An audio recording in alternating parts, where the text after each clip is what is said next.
it's your favorite below-average content creator here, Drowsy, and if you noticed I'm no longer a disembodied voice, I'd like to thank artist and good friend of the channel, Xenia, for her absolutely wonderful character stills. I highly recommend you check her out if you enjoy what you are currently seeing on screen and wish to support her. As always, links are in the description if you wish to do so. Also, I would like to thank everybody who subscribed and left nice comments on my last video. They all really mean a lot to me, and I'm sorry if I wasn't able to read them all. I wasn't expecting for my last video to blow up nearly as much as it did. I kinda opened my YouTube one day to see a million notifications, like I was lifting up a rock and seeing a million little bugs under it. Unfortunately, I noticed my worst video I have ever made gained quite a bit more views too, and I'm so sorry to anyone who watched that Sonic video. It is an embarrassment to this channel. Anyways, ignoring that, you saw the title of the video. It's time to talk about Asyms. Before I go too in-depth, I want to explain what I'm trying to articulate in this video. I'm not trying to rag on Asyms as a genre, and I do love this genre very dearly, but in my own eyes, it's in a very strange and slightly unhealthy, but kind of fine state right now. I don't think these games are bad by any means, well, some of them. But to me, they're in a very confusing and strange state right now. Dead by Daylight has had a lot of strange balancing issues for as long as I can remember, and Roblox Asyms aren't really that much of a substitute to me, although I will be talking about them. I just want to go over a few games and then talk about how I view them. Anyways, I think it's just about time I actually talk about Asyms. I'm going to first explain what an asymmetrical game is, or as I'll be referring to them as for the rest of this video, Asyms. If you want to skip the obligatory explanation of the thing you clicked on the video about segment, the timestamp to the next section of this video is on screen. Now, imaginary viewer, you may be wondering what this mythical genre I'm talking about is. And don't worry, Dr. Drowsy's here to explain it to you. If you really think about it, most modern horror Asyms are kind of like an advanced game of tag. One person either chooses or is chosen to be it, or in this case, the killer, and the rest are tasked with either surviving for a certain amount of time or escaping. It's usually the latter, or both, if you're into that kind of thing. The term asymmetrical in reference to these games comes from the inherent imbalance of the roles and the different goals that each side has. In the average match, a survivor will always lose a 1v1 to the killer, no matter how hard they try to fight back. They'll always lose because the killer always has a means to kill them, and a survivor, in most of these games, can only ever stun a killer for a short amount of time, only really delaying their death. And if a survivor can kill the killer reliably, it's usually because the game is poorly designed. However, most of the time survivors end up relying on outsmarting and outmaneuvering a killer, rather than outright killing them. Although, different games have different takes on this, and in some games, survivors can fight back more than in others. Moving on from survivors, do I even really need to explain what the killer's main goal is? I mean, killer differs in gameplay the most between these games, and it's also the role that needs the whole game to be balanced around it, considering killers are the main obstacle keeping a majority of players, the survivors, from winning in a given match. It only makes sense that the whole game is balanced around killers, obviously. Now that you know what a horror asym is, you're probably wondering how these things came about, right? No?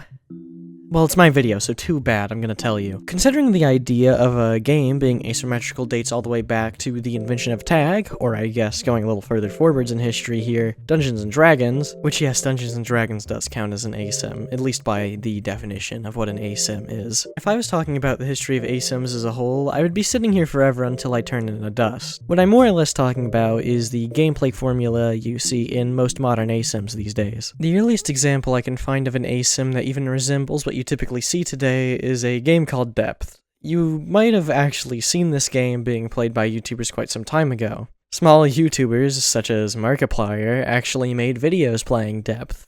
Door. Break me off a piece of that, Kit Kat bar. From all the gameplay I've watched, it looks fun, all things considered. But I know my ass couldn't play it. I have a deathly fear of the ocean, for those who don't know. And I couldn't even imagine playing this game, considering it takes place entirely in, you know, the ocean. Ugh. It just looks terrifying to play as Diver from the footage I've seen on the internet. If I even tried to get footage of this for the video, I think I would have a panic attack before I even pressed record on my OBS. As for how this game is played, the Diver team would be tasked with collecting treasure and escaping, with a whole arsenal of harpoon weapons to defend themselves against the sharks. Sharks were tasked with You guessed it, killing the divers. I think an interesting detail in depth is that there are 2 sharks rather than 1, both of which were actually able to be killed by the divers. Fairly easily, might I add. I'm grossly under-explaining everything to do with this game, but that's because I don't want to linger on this one game for too long before the next one, which I'm more than sure you've heard about before this video. But more for the colossal failure that it ended up being, rather than the actual game that it was. Actually, could I please get a drum roll? Yep, that's right, it's Evolve! Developed by Turtle Rock, also known as the people who went on to make Back for Blood, and if you know anything about that game, you probably know exactly how this is gonna go. Evolve released February 10th of 2015. Evolve was around $60 at launch for the base game, and that's not even the worst part about the whole thing. The game had a laundry list of day 1 DLC, and I think this GameSpot article from around the time really puts it best. To quote the article, if you wanted to buy all the Evolve DLC available right now, it would cost you around $136 on top of the $60 game or the $25 DLC pass. There are 44 pieces of Evolve add-on content listed on the game's Xbox Marketplace product page, available in the $2 to $7 range. Which, let me pull out my calculator real quick. Yeah, that would equal $221 for the full experience on launch. Yes, I do fully understand that the DLC is technically optional, but the fact it's still there on launch is an issue. Now, imagine this. You're a kid and you see this game where you get to play as a cool monster. You then rush to your parents to ask them for the game, then they see the price tag. I know mine would just look at me like I told them the family dog got hit by a car. This kind of monetization was practically unheard of in 2015 when the game was released. And even to this day, $136 in DLC on launch is still a ludicrous amount of money for just DLC. You have to remember, microtransactions in games were in their infancy at the time. CSGO had only really introduced weapon crates not even 2 years prior to Evolve's release date, and at that time, CSGO was only $15 on launch compared to Evolve's $60 price tag. And even though both games went on to being both free-to-play experiences, I would argue it's a lot easier to ask people to buy DLC when the barrier of entry to a game is a lot lower. Some of these DLC weren't even cosmetic like those games either, it was sometimes actual unlocks for characters. I haven't even talked about the gameplay yet, and you can see the glaring issues here, right? Now, you might be thinking to yourself that all this is bad, but that doesn't really affect how good the gameplay is. And you would be right. Cosmetic DLC doesn't affect gameplay, but Evolve was a very, very flawed game, with this being only magnified by the price tag and the DLC attached to said price tag. I just need to say, I haven't played Evolve, and never will in my whole life, probably because this game is entirely delisted from every storefront now. But through my own research of the game, what people have said, and through my own observation of gameplay, it's just slow and boring for the most part, really. Don't get me wrong, the late game matches of Evolve look very cool actually, but that doesn't really help when the early game looked so boring. In fact, most of the footage I can find playing Monster in the early game was almost like watching paint dry to me. I actually think Scott Jund put it better than I could, and I'm sorry if I butchered that name, but here, I'll just show you a clip. The first 5 to 10 minutes of each game featured basically nothing happening. You were actually encouraged to not interact with the opposing team as the monster, which by default is a red flag. No one wants to start a round of a match and have their first decision to just be run away and do nothing. I think this immediate boredom at the start of the match was actually a bigger problem than people realized. Games need to grip you immediately. If the game forces passive behavior, the game forces boredom for both sides. If the monster is constantly running away, it means the hunters are just constantly chasing, but nothing's actually happening. It's basically the whole W problem of Dead by Daylight, where one of the strongest strategies is just running in a straight line away from the killer. It's effective, but everyone's bored doing it. Generally, the opinion I've seen from multiple sources is that the game was just generally very unbalanced and extremely hard to get into, and hard to get better at, really. If the hunters were bad, it was a cakewalk for the monster, and if the hunters were competent, it was impossible for the monster to win for the most part, if the word of people who have played it is anything to go off of. It's truly a shame this game flopped too, because aesthetically speaking, it looked awesome to me. And I love the idea of being able to play as a monster and, as the title suggests, evolve over the course of the game, progressively getting stronger. The closest thing I can think of that resembles this idea is Nemesis in Dead by Daylight, which gets stronger, albeit quite quicker, over the course of the match. I think the concept of your monster evolving is a really neat idea, with a lot of potential behind it. It's just a shame the game never really found its footing because of its glaring issues. This isn't saying that an effort wasn't made to keep it alive. The game went free to play a year after it came out, but unfortunately the damage was already done, and the game was already dead. There was no reviving Evolve. Unfortunately, in 2018, Evolve was taken off of storefronts and its dedicated servers were shut down. Peer-to-peer servers were still able to be used for those who still had the game up until as recently as 2023, which is surprising. However, the game was fully shut down in 2023, rendering the game entirely unplayable. Hey, Editing Drowsy here. I didn't really realize this, but there's actually fan revivals of Evolve Up, and it's been the footage that you've been seeing in the background this whole video. So that's cool, I guess. I can certainly say, however, Evolve has left its mark on gaming as a whole. I would argue Evolve is the first game that actually had a sort of rendition of the modern asim formula we see these days. And probably somewhat influenced the way we see modern microtransactions and the way that they are handled. Dead by Daylight was released June 14th, 2016, meaning that the 10th anniversary of the game is coming up very, very soon. I don't think I need to explain what Dead by Daylight is to anyone here. For most people, when an asim is brought up, Dead by Daylight is what comes to mind. Not only is the game the most iconic asim that has ever been released, I would argue it and Friday the 13th are the blueprint for every modern asim that is coming out, and will ever come out. Even if the game plays nothing like Dead by Daylight or Friday the 13th, the game's influence can still be somewhat felt even in the game design. Now, I've made a lot of great friends playing Dead by Daylight. Hell, one of my best friends I've ever had, I became such good friends with them because I used to play Dead by Daylight with them almost nightly. Hell, they even gave me some background footage for this video. For all the shortcomings of Dead by Daylight, it will always hold a special place in my heart for bringing me closer to a multitude of my friends and creating countless memories for me, which is why I hate to see this genre in a confusing and somewhat bad state right now. Dead by Daylight, all things considered, is not easy to get people into.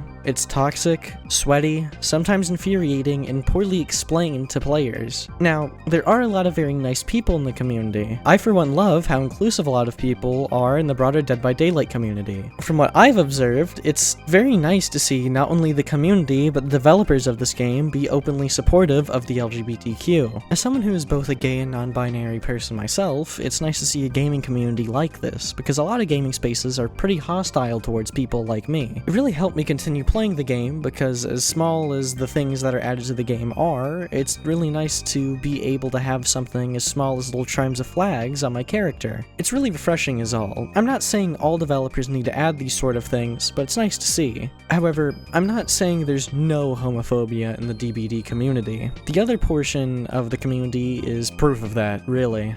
Believe me, I've been called slurs just for having those same flag charms either on my survivor or my killer. There is more than enough racism, homophobia, and general toxicity to go around in Dead by Daylight. I understand that every game has this side to it, but something about Dead by Daylight makes it feel really different. Probably because there's such a large portion of the community that is LGBTQ, though. I've been playing online games for a very, very long time, so I've built up a thick skin for this kind of toxicity in games. Unfortunately, not everyone has. So I can understand that getting these kinds of people in matches can be a shock to the system for some players, and be the reason some people even quit playing the game. Aside from the community, the gameplay can sometimes be a genuine headache. I mean, never in my life have I ever felt like I'm powerless to win sometimes whenever I play either side.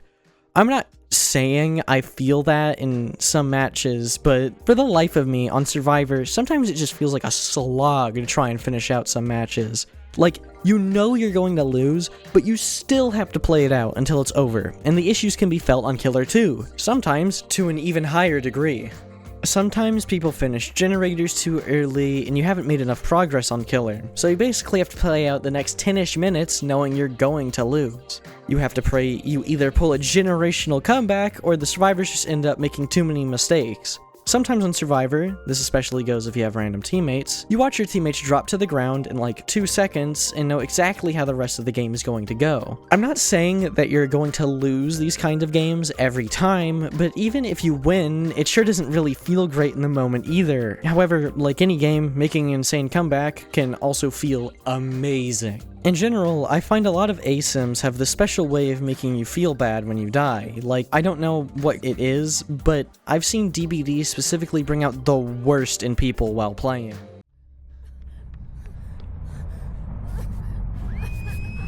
No! Ouch! Ouch! Ouch! Ouch! Ouch! Oh, good thing you weren't starstruck. Killing myself. What? Can you not die? Or can you not get out? Dead by Daylight is a uniquely frustrating game, and it feels unfair while you're playing either role at times. This can be chalked up to a whole myriad of different issues, and I understand dying or losing is frustrating in any game you play. But for some reason, Dead by Daylight feels a lot more frustrating overall to me. For all the adrenaline-filled games that keep me coming back, there's probably a few games that make me really want to tear my own hair out. Dead by Daylight is just kind of stuck in this loop where certain perks or strategies kind of dominate the metagame. So hard, if you don't do them, you're more than likely to just lose the game if you don't do them in higher MMR lobbies, especially with killers whose powers are a little bit weaker. On top of that, most of these perks or metagames are not very fun to play against at times at all. It isn't fun to get gen rushed on killers, and it's not fun to get hit with gen slowdown perks on Survivor. It really doesn't help that if you use basically any sort of strategy that is oriented on winning, you get called toxic just for doing it sometimes. Like, I don't believe that everyone who tunnels or goes for something, say, like a flashlight saves or a million other different perk decks that can be seen as, quote, toxic, are inherently trying to be toxic to their fellow player. They could just really want to win. Or they just find the build fun, since most people are going to prioritize their own fun over other people's fun 99% of the time. And I don't really think there's an issue with that as long as you're not going out of your way to be an asshole to random people. I think any strategy is really fine as long as you're a good sport. Well, maybe I just need to play a different asim. One that hopefully is less anger-inducing. Let's see here. Dead by Daylight isn't the only mainstream asim that's come out, right? I mean, you've got Friday the 13th, the game, right? Video Horror Society, right? Oh, that one too? Yeah, here's a big issue. A lot of asim games just don't really survive a long enough time to be able to compete with Dead by Daylight. Friday the 13th is a strange exception to this rule because it was shut down more because of the legal dispute that went on around Friday the 13th. But all these other games were shut down for other reasons. It was either people not caring enough about the game, developer negligence, greed, poor balancing, unfun gameplay, or all of the above.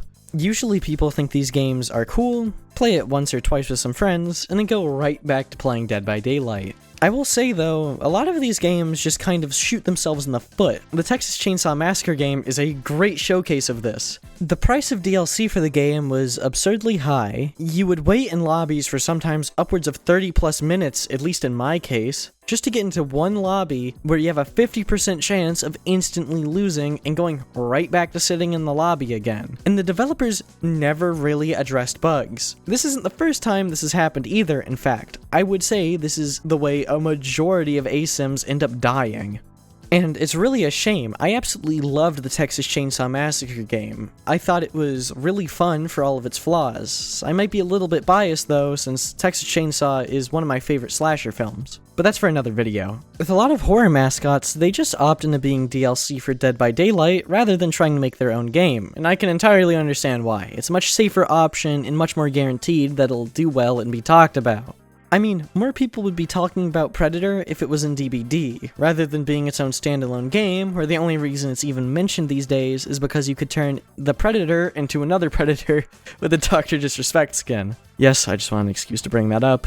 Dr. Disrespect aside, it's really a shame that most of these games don't really ever make it off the ground because some fresh ideas in gameplay would really benefit the genre as a whole. And even when there's new ideas that could be good, they're usually fumbled. Like, I bet you don't even remember there was a Killer Clowns from Outer Space game. I didn't even realize this, but when I was looking at the Killer Clowns Steam page, I got curious on what else the developer of the game had made, and when to my surprise, I saw that they were the ones that not only made the Predator game, but they were also the ones behind the new Halloween game that's meant to be releasing later this year, which kind of worries me because these people really only seem to churn out these games for a quick buck. Honestly, I hope it does well, but I'm not really able to talk about the gameplay because it's not even out yet, but it looks extremely similar to that of Friday the 13th the game, from what I can see at least. Now, I could be wrong, and time will tell, but I don't think this game will even hold a candle to Dead by Daylight's popularity, and I'm sure that's not the game's goal, but it's always a question that comes up when one of these Asyms do release. Truthfully, I don't believe any new Asym will ever really kill Dead by Daylight, obviously, and I don't think a game's success should be measured based off of if it killed the largest game in its genre. All I could want is a true competitor to Dead by Daylight so that the game itself can get better and that there's better content out there in the asymmetrical genre. I mean, the release of Marvel Rivals alone made Overwatch into a better game than it was previously. I don't see why that kind of competition wouldn't also be healthy for a game such as Dead by Daylight. You know, honestly, it's kind of crazy that no other Asym has ever reached the heights of Dead by Daylight. I mean, it's just a little strange is all to me, is that one Asym game on any platform has ever been this popular. I mean, you might as well call it Dead by Daylight-like at that point, right? I mean... Oh, hold on, I'm getting a phone call. Hello? What do you mean? There's Asyms with more players? I'm looking at the Steam charts right now. Dead by Daylight's the only one people are playing. Do I have to talk about those ones? Okay. Forsaken officially came out December 25th of 2024. It picked up steam pretty fast after it was released and reached its peak player count on July 11th with over 1 million concurrent players. To put that in perspective how crazy that is, that would be like every single person living in Montana playing Forsaken all at once. I wanted to dance around the subject of Roblox throughout the whole video, but at some point I need to address it. Roblox by a long shot is where most Asym games reside these days. Sure, I think of Dead by Daylight as the face of the genre, but really, Roblox is. I didn't really want this to be a Roblox-themed video, but somewhere in the middle of writing this, I realized it was inevitable I was going to have to talk about Roblox, since it's almost synonymous at this point with the genre. I can vividly recall talking to a friend in a call one night and bringing up that I was writing this video, only for them to respond to me with that Roblox Asyms are the first thing that comes to mind for them whenever they think about the genre as a whole. And that's when I realized just how synonymous Roblox had become with the whole genre.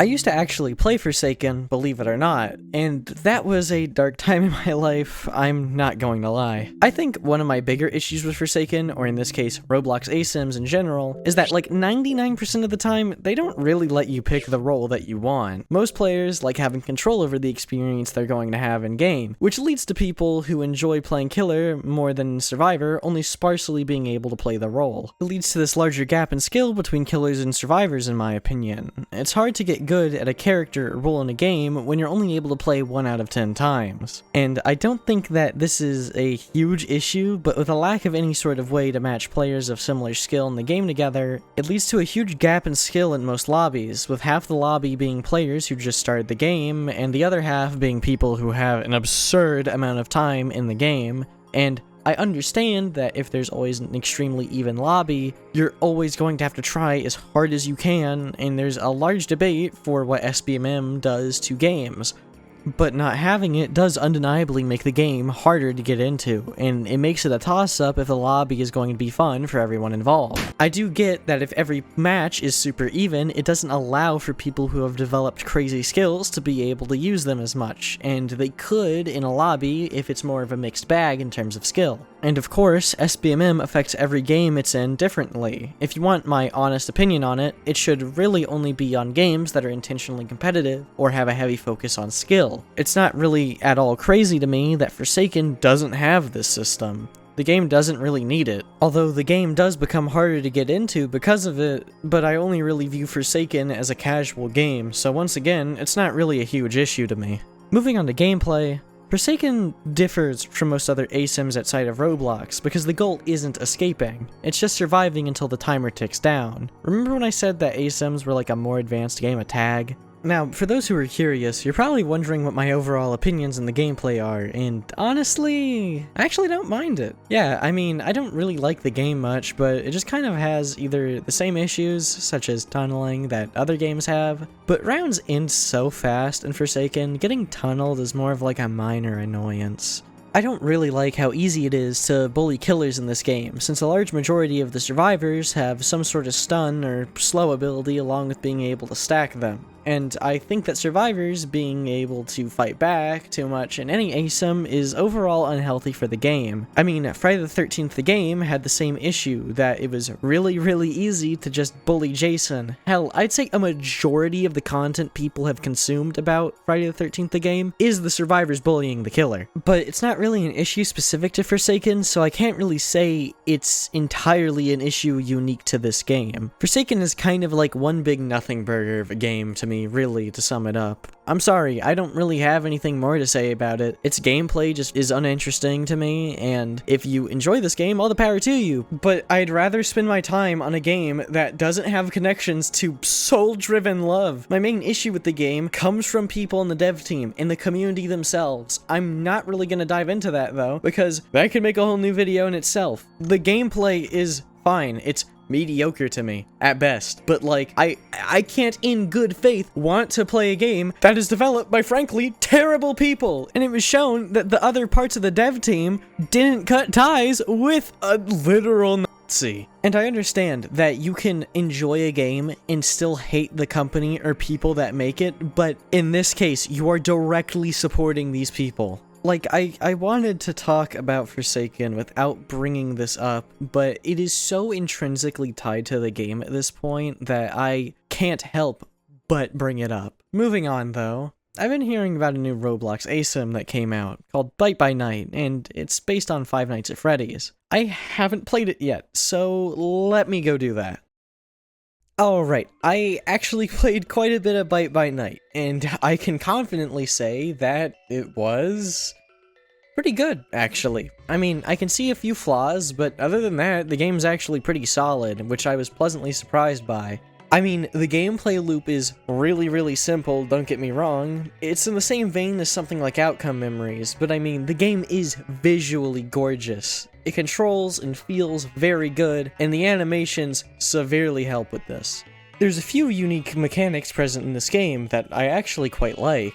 I really enjoyed the generator minigame that's present here, although I will say I almost flung my mouse off of my desk multiple times trying to pull the lever. In no short part, because I was throwing my mouse around my desk, and I didn't need to, like a gorilla. So that's on me. There's also barricading doors, and it's a really unique interaction between the killer and the survivor. On one hand, you can stun the killer with this for a short amount of time, but if you try holding it for too long, or too much, the killer will just break the door, knocking you over, most often leading you getting hit. There's also a lot of interactions that can happen with this one mechanic, and I'm really happy about its inclusion. I enjoy how most of the survivor powers encourage a more team-oriented playstyle, especially the security guard and also the medic, but that one's a given, of course. The security guard has access to cameras across the map, allowing them to track where the killer is. You can also click on generators and the killer if they're inside of the camera, highlighting them through walls for a short amount of time. Although, this does consume a small amount of battery every time you do it. The security guard also has access to a taser that can be used to save your teammates, considering that it slows and makes the killer's vision extremely blurry. This is complemented by the fighter, which also plays almost identically to Guest from Forsaken. Or in other words, you can parry attacks, and when you parry, you can hit the killer and then stun them for a short amount of time. I will say, though, the game has quite a few bugs, but it's early in development, and everything is subject to change, of course. Although, it's extremely annoying that the chase music will sometimes just randomly cut out for no apparent reason, even if you are literally in direct line of sight of the killer. Of course, this game suffers from Roblox jank as well, and you can't really control how some things will seem like they really shouldn't have hit you, but compared to some other games on the platform, it's not really that bad. Granted, I mean, Dead by Daylight has this issue with things seeming like they shouldn't hit you, but then they do. Going back to Bite by Night, the gameplay can really feel close to almost all of the other Roblox asims. They all kind of blend together for me like a little bit. Like, can you really tell much of a difference between Doom by Fate and a game like Forsaken? The most different games to the typical formula that Forsaken outlined for these games is Bite by Night and Outcome Memories. There could be different ones I don't know about, but these games are the most different feeling from the other Roblox asims I've played. I was actually considering talking about Outcome Memories, but I'm afraid if I talked about Sonic.exe again, I wouldn't be able to look at myself in the mirror, because every time it comes up in conversation, I think of my honestly god-awful Sonic.exe video that I wish I could rewrite. It's fucking terrible. However, that's a conversation for whenever I end up remaking my Sonic.exe video. As a final little note, I would like to say I feel like Bite by Night, at least from when I played it, feels very killer-sided. Like, every time I played Springtrap, it feels like I was given way too much time to kill the survivors. So any mistakes I made couldn't properly be capitalized upon by survivors, so I always ended up winning. I think the game could benefit by making the rounds a little bit shorter. I also don't like how there's only one exit on any given map for my knowledge. It's led to quite a few unwinnable scenarios, although I haven't played the game in like 2 weeks as of writing this segment, so both of these things could have been changed since I last played. But overall, I'm actually quite hopeful for this game. I really do hope that it only continues to improve and find its footing, although I do wish that there were more popular asims outside of Roblox. It's kind of strange how Dead by Daylight, despite its current state, is still a game that I love. Call it Stockholm Syndrome if you want, but I genuinely enjoy and love the gameplay loop that it brings, and I wish I could get a similar experience in other places. But it seems that there isn't really anywhere else to look for the kind of experience I want, and Roblox games are great and all, but there are heavy limitations to a game being on Roblox. I want a true competitor to Dead by Daylight, and I want it to be a good one too. I know I just spent a good portion of the video talking about them, and I know a lot of people think of Roblox first when they think of the genre, but it could be so much greater than it is right now, and don't get me wrong, I think the games now are fine, but I know Asyms could be just in a better spot. It confuses me as to why some of these game companies just end up shooting themselves in the foot every time they have something good going for their new asim. Because frankly, a lot of these games, confusingly, suffer from negligence from the studios that make them. Maybe the Halloween game will knock it out of the park and change the trajectory of the whole genre, but I highly doubt it. However, with the teasers of the new Dead by Daylight chapter coming out and Bite by Night's release, I believe that there's still a lot of high-quality content to consume within the genre that has a lot of potential. There might be even more fun games that come out on Roblox, since it seems asims are dominating the platform right now. There are a lot of positives to look at within these games, but I'm more confused about the current state of things surrounding it and the direction it's going in. I'd like to say though, these games definitely have a place on platforms like Roblox. It really does feel like the genre was sort of made for the platform, and I might have a lot of negatives to say about them, especially Forsaken, but at the end of the day, they still do have a lot of passionate people behind them, even the ones I don't particularly like. Well, thanks for sticking around to the end of the video. I have one last exciting announcement for you guys. So can I get one last drum roll?